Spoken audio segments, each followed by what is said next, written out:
오늘 이 아침 우리에게 주시는 하나님의 말씀, 구약성경 창세기 24장 34절에서 40절, 그리고 로마서 7장 15절에서 25절, 그리고 마태복음 11장 25절에서 30절의 말씀이 되겠습니다. 사람이 어느 시대를 살든지 간에 어떤 짐을 지지 않고 살아가는 사람은 아무도 없습니다. 얼마 전에 그 개그맨 이경규 씨가 인생의 짐을 함부로 내려놓지 말라라고 하는 그런 강연을 대학생들 앞에서 하면서 자기가 이 지리산 등반할 때에 지고 가는 배낭이 너무 무거워서 이것을 버리고 싶었지만 참고 정상까지 메고 갔더니 그 배낭 안에는 먹을 것이 가득했다라고 하는 그런 일화를 회고하면서 모든 사람은 인생살이에 짐이 없는 사람이 없다. 그렇지만 그 짐을 우리가 함부로 내려놓으려고 해서도 안 된다라고 하는 그런 주제의 말이었습니다. 사람은 누구나가 이 땅에 와서 자기가 져야 되는 그런 짐을 지고 살아가고 있고, 그래서 어찌 보면 인생 자체가 짐이다, 이렇게 말씀을 드릴 수 있습니다. 가난한 것도 짐이지만 부유한 것도 짐이 될 수 있고, 질병도 짐이지만 건강한 것도 짐이고, 책임도 짐이고, 권세도 짐이 될 수 있고, 또 우리가 누구를 헤어지는 것도 그 마음의 짐이지만 또 누구를 만나도 그 만남에 대한 책임의 짐을 우리가 져야 한다. 그래서 우리가 세상을 살아가는데 좋든 나쁘든 모든 것이 다 짐이다라고 하는 것, 이것은 우리가 너무나 잘 알고 있는 건데, 그러면 우리는 우리가 지는 이 짐을 어떻게 해야 하는가라고 하는 거예요. 누구나가 다 짐을 지고 있다면 그냥 이 짐을 내려놓지 못하고 끙끙거리다가 결국은 짐에 치여서 죽고 말아야 하는가. 그리고 또 우리가 또 자기에게 주어진 짐에 대해서 아무런 책임도 지지 않고 그냥 내팽개치고 자기만 편하게 사는 그런 삶을 살아야 하는가. 도대체 우리는 우리가 져야 하는 인생의 짐에 대해서 어떻게 해야 되는가라고 하는 질문을 갖게 되고, 특별히 오늘 우리가 이 한국교회의 대부분의 교회들이 맥추감사절로 지킵니다. 원래 맥추감사절의 성경적 근거는 특별히 그 6월절을 지나고 나서 50일째 되는 주간이 맥추절, 오순절을 지켜야 되는데, 그때 우리는 성령 강림절을 지킵니다. 그래서 이제 맥추감사절이 한국 교회에서 7월 첫째 주로 이렇게 정해서 지키고, 이 맥추감사절 7월 첫째 주는 한국 교회만이 가지고 있는 그런 전통이 되겠는데, 특별히 7월 첫째 주에 우리가 맥추감사절을 지키는 이유는 상반기 동안 하나님께서 지켜주신 은혜를 발견하면서 하나님께 감사하면서 그 감사하는 마음으로 우리가 하반기를 더 열심히 살아가자라고 하는 그런 의미가 있습니다. 많은 사람들은 추수감사 그러면 항상 추수한 양에 대해서 관심을 갖습니다. 금년에는 무엇을 얼마나 수확했는가. 그런데 추수감사에서 우리가 잊어서는 안 되는 것이, 물론 내게 어떤 양식을 주신 것에 대한 감사도 있지만 추수감사를 드리고 난 다음에 농부에게 오는 쉼이 있다라고 하는 겁니다. 오늘날에는 우리가 이 농업기술이 발달해서 1년 12달 쉬지 않고 농사를 짓지만, 과거에는 이제 추수감사절을 지나게 되면 이제 농한기가 되어서 몇 개월 동안의 쉼을 누리게 된다. 그래서 추수감사절에서 내게 주신 풍성한 수확도 중요하지만 그 수확 다음에 누리는 쉼, 안식, 이런 것들도 중요한 의미를 갖고 있다라고 하는 겁니다. 따라서 오늘 우리가 특별히 2020년은 상반기 전체가 코로나19로 말미암아서 어쩌면 우리가 그냥 추수로만 따져보면 내가 플러스가 되어졌다라고 생각할 수 있는 사람들은 그렇게 많지 않을 것입니다만, 그러나 앞에서 말씀드렸듯이 감사가 단순히 내가 얼마를 얻은 것에만에 있는 것이 아니라 열심히 일하고 난 다음에 그 은혜를 감사한 후에 주어지는 쉼과 안식이라고 하는 측면이 있다라고 하는 것. 그래서 우리는 오늘 하나님께 지난 상반기 동안 지켜주심에 감사드리고 은혜를 발견해서 감사드리고 그래서 우리가 하나님으로부터 쉼을 얻을 수 있는 그런 귀한 시간이 되었으면 하고 그 쉼을 통해서 이제 또 우리에게 주어지는 또 다른 날 동안에 열심히 살아갈 수 있는 그런 성도들이 되었으면 합니다. 우리가 세상을 살아가는 데에서 보면 누구가 은혜를 베풀었다. 그래서 내가 은혜를 발견하면 그는 감사하게 되고 그리고 감사한 사람은 항상 더 열심히 삶을 살아가게 됩니다. 그래서 우리가 세상을 살아가는 데 있어서 우리가 어려운 시대에 우리가 어떻게 힘을 얻을 수 있는 것은 다른 방법이 아니라 지난 삶 동안 우리에게 베풀어 주신 하나님의 은혜를 발견하고 그것을 감사할 때 우리는 힘을 얻어서 더 열심히 세상을 살아갈 수 있다라고 하는 것입니다. 그래서 우리는 어렵고 힘든 때였지만 우리가 돌아보면 지난 상반기 동안 우리가 감사드릴 일이 참 많다라고 하는데 특별히 감사드릴 수 있는 것 중에 하나는 질병으로 우리가 고생은 하기는 했지만 우리가 헤어나오지 못했던 과거의 습관들 그리고 우리가 버려야 되고 바뀌어야 된다고 생각했지만 바뀌지 못했던 그런 문화들 이런 것들로부터 우리가 벗어나서 새로운 삶을 살아갈 수 있게 하신 것은 분명 하나님의 은혜이고 그것을 우리는 하나님 앞에 감사해야 한다라고 하는 겁니다. 특별히 우리가 포스트 코로나19를 말할 때 모든 사람은 예전으로는 돌아갈 수 없다라고 하는 말들을 우리는 많이 합니다. 그 말은 예전에 우리가 버려야 할 것들 그것을 버리지 못하고 어쩔 수 없이 우리가 쭉 지나왔는데 우리가 그런 것들로부터 벗어날 수 있는 기회를 주셨다라고 하는 측면에서는 이 상반기 한 해가 육신의 고통도 있고 또 생명을 잃은 사람들의 슬픔과 아픔이 있기는 했지만 우리에게는 참으로 은혜로운 기간이었고 우리도 아직도 그 기간 속에 있음을 발견하고 우리가 하나님 앞에 감사하는 자가 되어야 한다라고 하는 것이고 또 하나 우리가 보기 나름이지만 우리가 하나님을 예배하는 방법에 우리가 전통적인 방법 속에서만 딱 묶여 있어서 우리가 이거냐 저거냐를 선택해서 믿든지 믿지 않든지 이런 선택에서 이제는 우리에게 선택의 폭을 훨씬 더 넓혀주셨다라고 하는 거예요. 그중 하나는 오늘날 이 한국 교회가 가장 크게 걱정하던 것 중 하나가 젊은이들이 교회로부터 점점 멀어지는 것에 대해서 걱정을 했는데 이제 이 코로나 시대를 통해서 모든 교회들이 온라인 예배를 중계하고 하는 것들이 보편화되어지면서 이제 그 젊은이들을 다른 예배의 장으로 끌어들이는 역할을 하게 됐다라고 하는 것은 또한 이것은 하나님이 주시는 은혜로 우리가 받아들일 수 있다라고 하는 것입니다. 그래서 우리가 살아가는 삶에서 단순히 경제라고 하는 한 측면을 놓고 보면 우리는 얻은 것이 없고 감사할 것이 없는 것 같지만 그러나 우리의 삶의 모습을 돌아보면 우리에게 분명 하나님은 큰 은혜를 발견하셨다라고 하는 겁니다. 그래서 이제 우리가 하나님 앞에 감사를 드리면 하나님은 우리에게 쉼을 주시는데 이 쉼은 육체적 노동으로부터의 휴식의 쉼도 있지만 또 하나는 마음의 평안과 영원한 안식이라고 하는 그런 의미가 있을 것입니다. 그래서 예수께서 우리에게 주시는 마음의 평안의 복을 우리가 누리며 살아갈 수 있는 그런 쉼과 휴식을 주님은 주신다라고 하는 겁니다.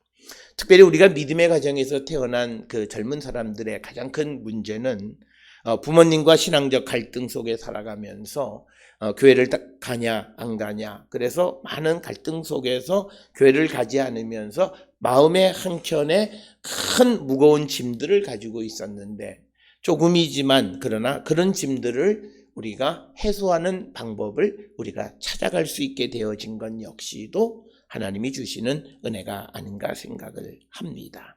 성경에서 하나님께서 우리에게 쉼의 축복을 주시는 말씀 중에 가장 대표적인 말씀은 오늘 우리가 함께 읽은 마태복음 11장에 나와 있는 말씀이 되겠습니다. 마태복음 11장 이 28절에 있는 말씀에 보면 수고하고 무거운 짐진 자들아 다 내게로 오라. 내가 너희를 쉬게 하리라 라고 하는 겁니다. 그러니까 어떤 무거운 짐, 어떤 멍에를 쥐고 있는 사람들에게 예수께서 쉼을 주시겠다라고 하는 겁니다. 특별히 오늘 주시는 이 마태복음 11장 28절에 있는 말씀은 어떤 구체적인 상황이 있습니다.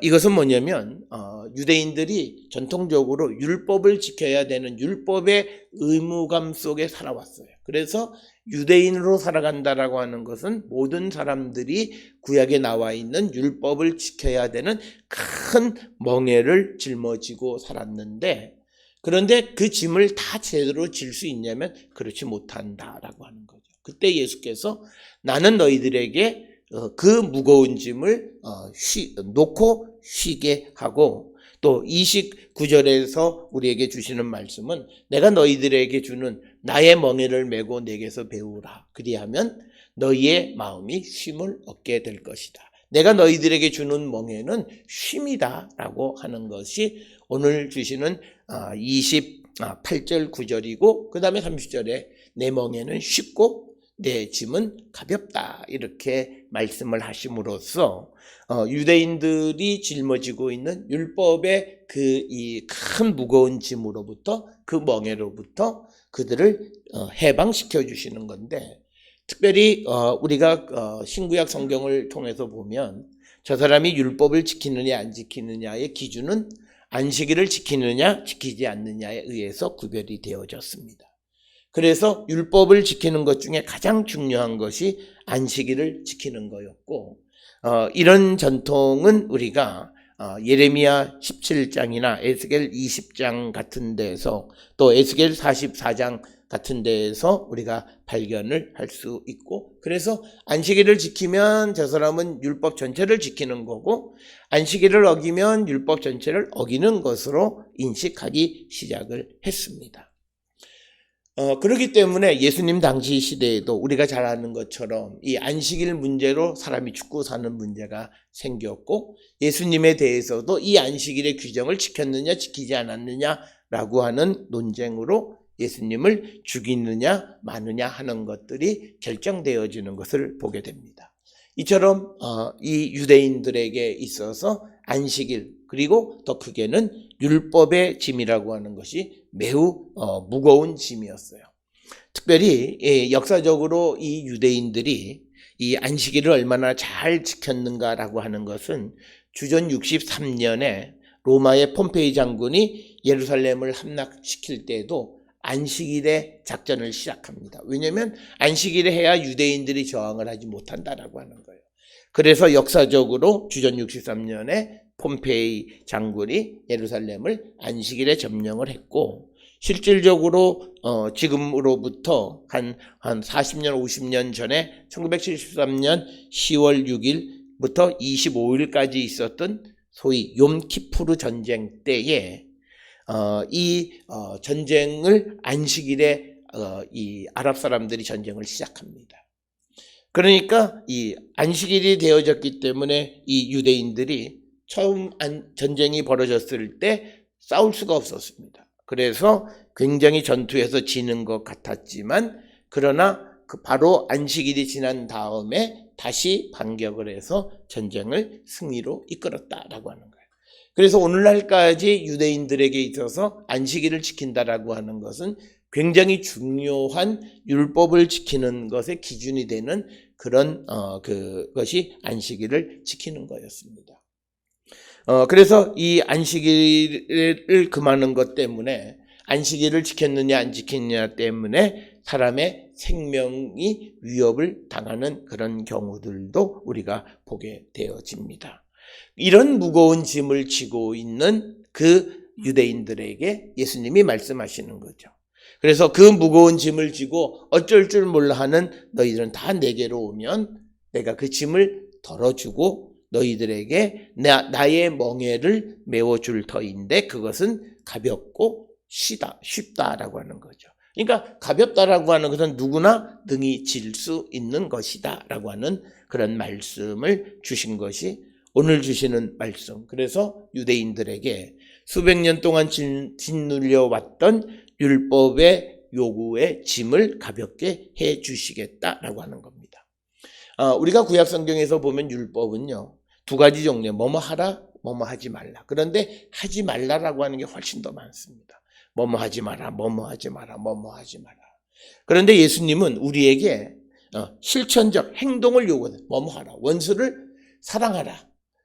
원수를 사랑하라. 그러니까 성경에서는 원수를 미워하지 말라, 원수 갚지 말라 이렇게 되어 있어요. 구약에서는. 그러나 예수님은 적극적으로 우리에게 행하는 것을 가르쳐 주시는데 부정에서 긍정으로 바꿔주시는 겁니다.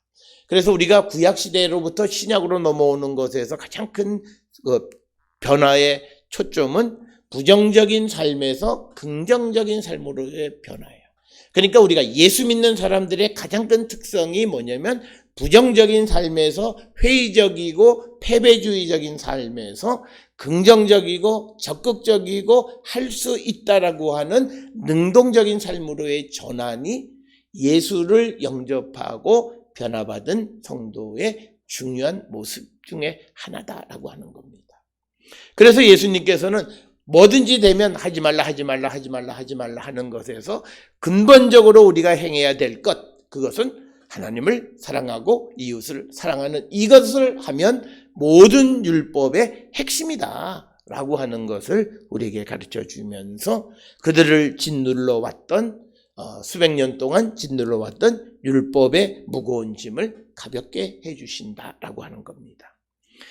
이처럼 예수님은 우리에게 이런 인생의 모든 짐들을 가볍게 해주시는데 그 가운데에서 특별히 오늘 우리가 함께 읽은 로마서 7장 15절로부터 25절에 있는 말씀은 사람이 어떤 사람이냐라고 하는 거예요. 사람이 아무리 마음속으로 좋은 것을 생각해도 내 육신이 그것을 따라가지 못하기 때문에 우리가 선을 행하지 못하는 거예요.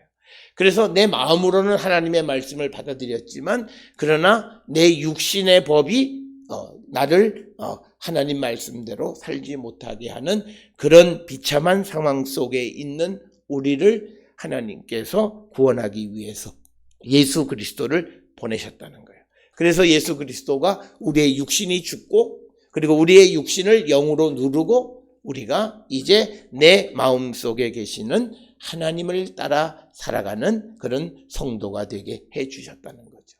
그래서 우리 모두가 항상 내가 마음으로는 이렇게 생각하지만 실제로는 그 행동을 하지 못함에서 오는 어떤 나는 왜 그럴까라고 하는 많은 죄의 짐들에 대해서 그것을 이제 능히 행할 수 있도록 우리를 도와주시고 모든 죄의 짐으로부터 우리를 해방시켜 주시는 것이 결국은 예수 그리스도이시다라고 하는 것이 오늘 우리에게 주시는 말씀이 되겠고, 특별히 오늘 우리가 함께 읽은 25절에 있는 말씀에 우리 주 예수 그리스도로 말미암아 하나님께 감사하리로다. 그런즉 내 자신이 마음으로는 하나님의 법을 육신으로는 죄의 법을 섬겼는데 이제 예수님이 오셔서 우리가 하나님의 법만을 섬기는 자가 되게 해주셨다라고 하는 겁니다.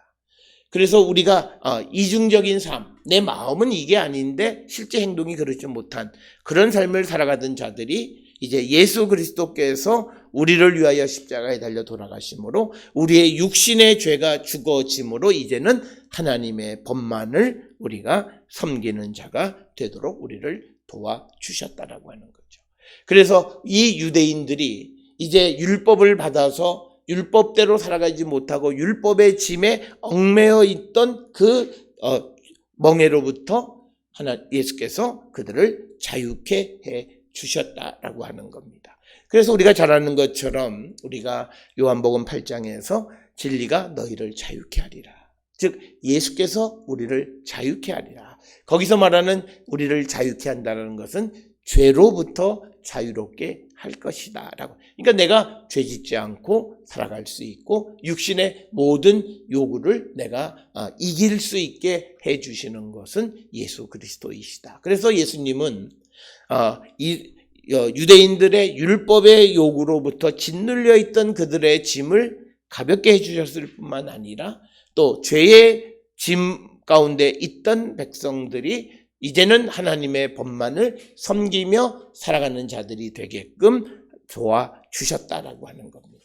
이처럼 예수님께서는 우리의 짐을 가볍게 해 주시는 분이다라고 하는 것이 오늘 우리가 읽은 로마서 7장 15절로부터 25절의 말씀입니다. 특별히 오늘 우리가 읽은 이 로마서 7장 15절에서 25절에 있는 이 말씀을 우리가 잘못 이해하면 우리가 예수 믿어도 우리가 죄 짓고 살아가는 것이 인간이기 때문에 그럴 수밖에 없다라고 하는 그 생각은 잘못된 생각입니다. 특별히 오늘 주시는 이 본문은 사도 바울이 자기가 예수 믿기 이전의 모습이에요. 자기가 예수 믿기 이전에 유대인으로서 하나님의 법, 율법을 다 받았어요. 그러나 자기가 그 율법의 요구대로 살지 못하고 육신이 원하는 대로 죄의 법을 섬기는 자가 되었는데 정말 그가 이제 하나님의 법에 의해서 이제 살아가는 자가 될 수 있게 된 것은 예수님을 만나고부터였다라고 하는 겁니다. 그래서 우리에게 예수님은 꼭 필요한 존재이다라고 하는 것을 강조하는 말씀이 오늘 이 7장 15절로 25절의 말씀입니다. 특별히 오늘 주시는 말씀에서 이 바울은 사람의 속사람과 겉사람, 지체로 나누는데 속사람은 하나님의 법을 즐거워하지만 실제로 지체, 내 육신은 죄의 법을 행하게 되어지는데 그런 자들이 마음에 있는 하나님의 법대로 살아가게끔 우리를 도와주신 것이 예수 그리스도이시다라고 하는 겁니다. 그래서 우리가 성령이 우리에게 주시는 두 가지 큰 역할이 있어요.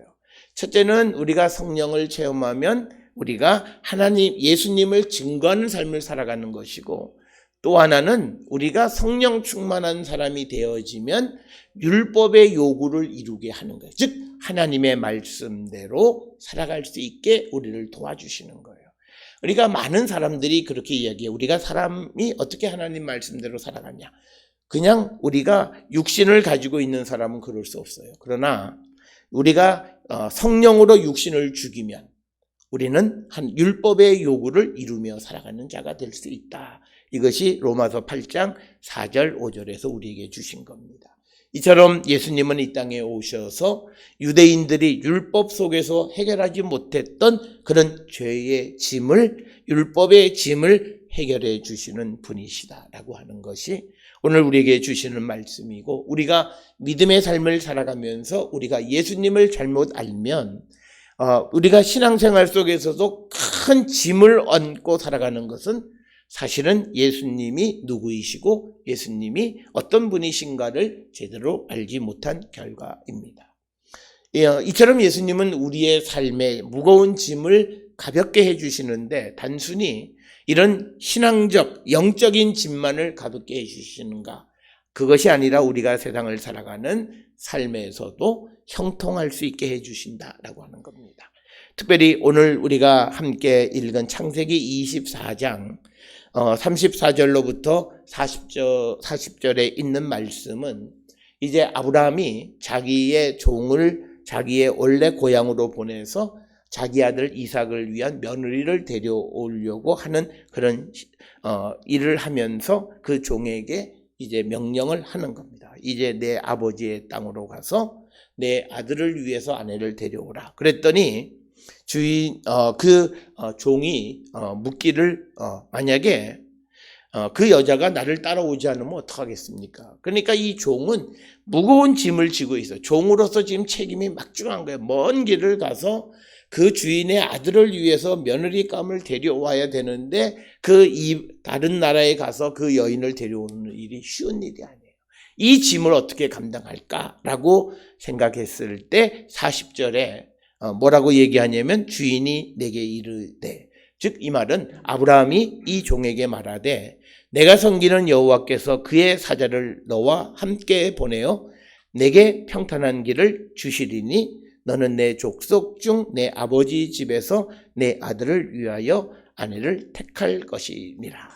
즉 뭐냐면 무거운 종의 책임 속에 짓눌려 있던 그 종에게 아브라함이 하는 말은 하나님께서 사자를 너의 앞에 보내서 너의 길을 평탄하게 해주실 것이다 라고 하는 믿음입니다. 그래서 이 종은 자기가 가는 모든 그 책임을 이 주인의 말을 듣고 여호와께서 해 주실 것을 믿고 그가 그 일을 잘 마쳤다라고 하는 것이 창세기 24장의 긴 이야기의 핵심입니다. 우리는 이 이야기를 읽으면서 그냥 리브가가 가냐 안 가냐 또는 그 부모가 갈까 안 갈까를 결정하고 하는 그런 데 초점을 맞추는데, 사실 이 성경에서는 그 종에게 하나님께서 그 모든 일을 이루어 주시어서 그 무거운 짐을 덜게 해 주시는 분이시다라고 하는 겁니다. 오늘 우리가 세상을 살아가며 우리가 살아가는 삶의 현장 속에서 직장이나 내가 경영하는 사업장에 내가 지어야 되는 짐들이 있을 때 과연 그것이 잘 될까 우리는 염려하고 근심하고 또 막중한 책임감을 느끼게 됩니다. 그러나 오늘 주시는 말씀을 통해서 하나님께서 나와 함께 하셔서 내 길을 평탄하게 해주실 것임을 믿고 살아가는 자들이 되어야 합니다. 따라서 내 앞에 아무리 어렵고 힘든 일들이 있고 내가 감당해야 될 무거운 짐이 있을지라도 그 짐을 대신 져주시는 분이 하나님이시다라고 하는 거예요. 그래서 하나님께서 우리에게 또 이 무거운 짐으로부터 평강의 복을 허락해 주시는 분이시다라고 하는 겁니다.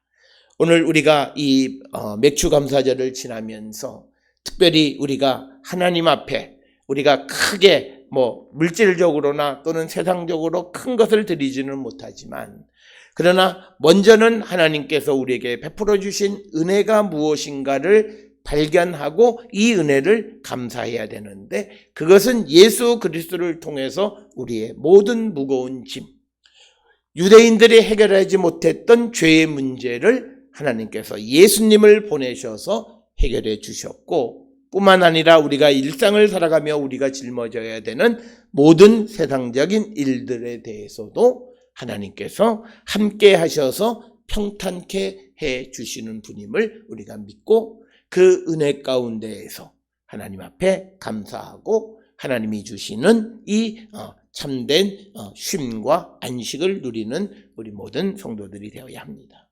사람이 근심하고 걱정하면 시간의 여유가 있어서 마음이 편치 않습니다. 그런데 우리가 이 믿음 안에서 우리의 영적인 것이나 내가 세상을 살아가는 모든 삶의 모든 것을 하나님께서 해결해 주시고 그 무거운 짐을 덜어주시는 분임을 고백할 때 우리는 하나님 앞에 감사할 수 있다라고 하는 겁니다. 앞에서 말씀을 드렸듯이 우리는 사도행전에서 바나바라고 하는 사람을 발견합니다. 이 바나바는 안디옥으로 파견을 받아서 안디옥에 있는 사람들에게 나타난 하나님의 은혜를 발견하고 그들을 격려하고 그들에게서 좋은 믿음의 열매가 맺어가게 하고, 뿐만 아니라 자기도 주를 위해서 더 열심히 일하는 것을 보게 됩니다.